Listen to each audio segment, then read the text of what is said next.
you're probably losing over $100,000 by doing exactly what you think is responsible with money, and you don't even realize it's happening. Not from a bad decision, from being responsible. Saving more, paying off debt, avoiding risk. All the things that feel smart, but quietly create a gap most people never see. And once you see it, you can't unsee it. Let me show you what I mean. Say you have $50,000 sitting in savings. It feels safe, it feels responsible. But if that money earns 4% and the market average is closer to 10 for that gap, over 20 years, that's over $100,000 you never get. You didn't lose it, you just never earned it, and that's exactly as expensive. This is the part nobody talks about. What feels responsible, and what actually builds wealth are often completely different. And the difference between them? That's where your future money is going, and most people never catch it. Number 1, keeping too much cash. An emergency fund? Smart. 6 months of expenses? Great. But once that turns into 12 months or more, you're not protecting yourself anymore. You're paying an invisible tax. Every extra dollar sitting in savings above your buffer is choosing a guaranteed lower return. That's not caution. That's a 6-figure donation to inflation. Number 2, aggressively paying off low-interest debt.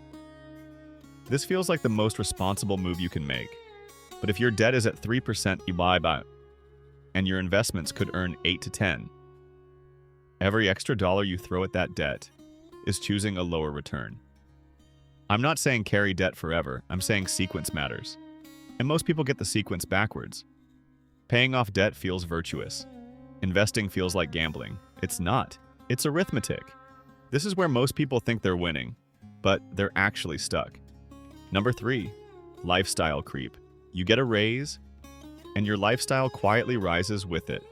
New apartment, nicer car, better groceries. You earned it, and you did. But here's the part nobody talks about. If spending grows as fast as income, your wealth doesn't grow at all. You're running faster on the same treadmill. The people who build wealth aren't the highest earners. They're the ones who capture the gap. Every raise is a wealth-building opportunity. Most people convert it into a lifestyle maintenance payment instead. Number 4, subscriptions and small leaks. 15 here, 30 there. Doesn't feel like much, but stacked together, they quietly drain hundreds every month. And the subscription model was designed with one goal in mind: to make cancellation feel like loss. That's not an accident, that's the product. Number 5, not negotiating your salary. This one cost me personally, and almost nobody catches it early enough. A $10,000 difference at the start of your career doesn't stay $10,000. It compounds. Raises are percentages of your current salary.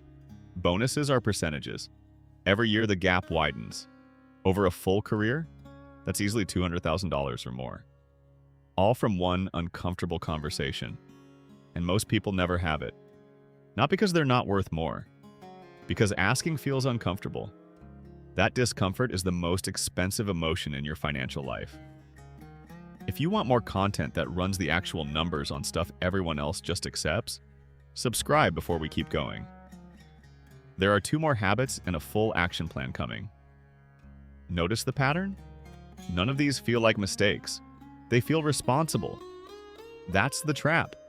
Your brain isn't trying to make you rich. It's trying to make you feel safe. And those are not the same thing. Feeling responsible means avoiding risk. Building wealth means taking calculated ones. Those 2 paths almost never lead to the same place. So here's what to do with all of this. First, audit your cash. More than 6 months in savings? Move the excess into a diversified investment. Your emergency fund is a safety net, not a wealth strategy. Second, run the real math on your debt. Interest rate below 5%? Redirect extra payments toward retirement contributions. Sequence your dollars by return, not by emotion.